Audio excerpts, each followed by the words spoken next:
Tina Brown, editor-in-chief of the Daily Beast, veteran royal watcher, author of the best-selling book on Princess Diana, The Diana Chronicles. And, you know, it seems like this is all part of a big royal renaissance, the whole royal family riding a big wave of popularity. It's absolutely amazing. I mean, when you consider the fact that when Windsor Castle was burnt down at the end of the 20th century, in that year that the Queen said was annus horribilis, the public didn't even want to pay for the renovation.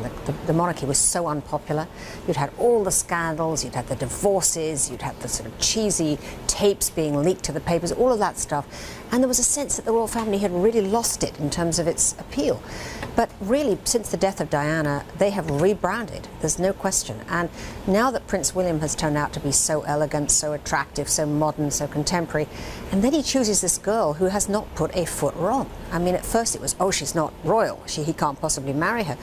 But because they let him woo her, get to know her, live with her, really form a bond, and it's worked out. And they seem to have worked out this trick of, as you say, being very elegant, very royal in a deep sense, but also making a connection. Exactly. That's what's so charming about it. I mean, you know, the fact that Kate is a very contemporary girl, she's fashionable, she's sort of hip, but she's always a lady. And that's what's so great. And I think that's one of the reasons why she's become such an icon. So many more years before this little king gets to be king. Could be, you know, up to 60 years. How do you see the royal family evolving and that role evolving over this time? Well, I think there's no doubt that this monarch, Queen Elizabeth II, is going to be the last one to have that amount of palaces, that amount of staff. I think out of deference to her and the amazing role she's played, none of that will get disbanded while she's there.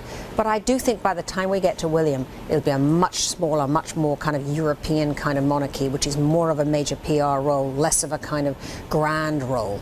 I wouldn't even be surprised if in future kings don't live in Buckingham Palace. You know, really? that they. Wow. I see that maybe as a showpiece with a less. You know, I actually believe that it's going to reduce in that sense. But at the same time, I think they're always going to be there. I just think you won't have, for instance, so many relatives who are, you know, involved. I mean, the Queen has to pay for all these different Duke and Duchess of Gloucester and so on, and they live in Kensington Palace. There are all these sort of what they call minor royals who are still hanging out.